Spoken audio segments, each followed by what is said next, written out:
প্রতিবাদ করতাম এবং সাংগঠনিকভাবে কীভাবে অগ্রসর হওয়া যায় সব ভূমিকা কাজ করবি।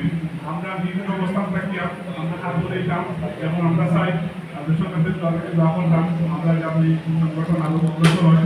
আবার সবার সুস্বাস্থ্য কামনা করি। আমাদের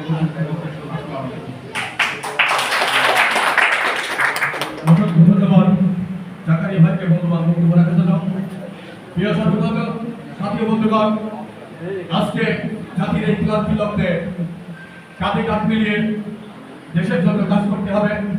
আপনাদেরকে মনে রাখতে হবে, বিগত 16 বছর বিএনপি একটি নির্যাতিত দল। অনেক হাজার হাজার নেতাকর্মী ঢাকার রাজপথে বাস ভাড়া দিয়ে ঢাকার আন্দোলনে আসবে সেই সমর্থনটাও হারিয়ে ফেলেছিলেন। অনেক ছাত্র নেতা আছেন মাস্টার্স কমপ্লিট করার পরও ঢাকা শহরে পেটের ক্ষুধায় যখন কর্মসংস্থান হয় না রিক্সা চালিয়েছেন, তারপরেও এই দলের এই ভালোবাসা নিয়ে আজকের এই জুলুম অত্যাচার নিপীড়নের পরেও এই দলটি এখনো বুক খাড়া করে দাঁড়িয়ে আছে।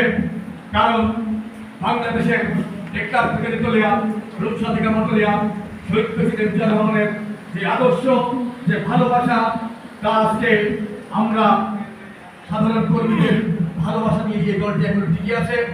তাই প্রত্যেকটা এলাকায় সবাইকে মনে রাখতে হবে, দলের ভাবমূর্তি নষ্ট হয় এমন কোনো কাজ করবো না। দেশনেত্রী বেগম খালেদা জিয়া এবং তারুণ্যের অহংকার তারেক রহমান আমাদেরকে বার্তা দিয়েছে, কোনো চাঁদাবাজি, টেন্ডারবাজি, ঘাট দখল, বাজার দখল এটা করার কোনো সুযোগ নেই। তাই যারা এটার সাথে জড়িত আছে এরা আমাদের দলের লোক না, এরা ছদ্মবেশী একটা মহল বাংলাদেশের রাজনীতি স্থিতিশীল করার জন্য, দলের ভাবমূর্তি নষ্ট করার জন্য তারা নিয়োজিত আছে। তাই সবাই সজাগ থাকবেন। প্রিয় সাথী বন্ধুগণ, এবার আমাদের মধ্যে বক্তব্য রাখবেন মালয়েশিয়ার বিশিষ্ট ব্যবসায়ী এবং ক্লিন নিউজের ছাত্র নেতা, সবসময় আমাদেরকে পিছন থেকে সাহস ঢুকিয়েছেন। মালয়েশিয়াতে একটা ইউনিভার্সিটিতে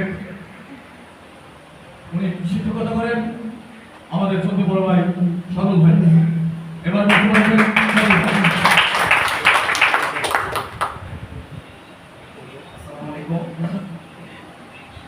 আজকে যে আয়োজনটা করা হয়েছে, বাংলাদেশের সবচাইতে জনপ্রিয় 3 বারের প্রধানমন্ত্রী এবং যিনি কখনোই দেশ থেকে পালিয়ে যায় সেই আপসহীন ব্যক্তি বেগম খালেদা জিয়ার জন্মদিন উপলক্ষে যে দোয়া যে আয়োজন করা হয়েছে, সেই জন্য আমি অন্তরের অন্তঃস্থল থেকে জাসাস মালয়েশিয়াকে এবং আমাদের মাসুমকে ধন্যবাদ জানাই।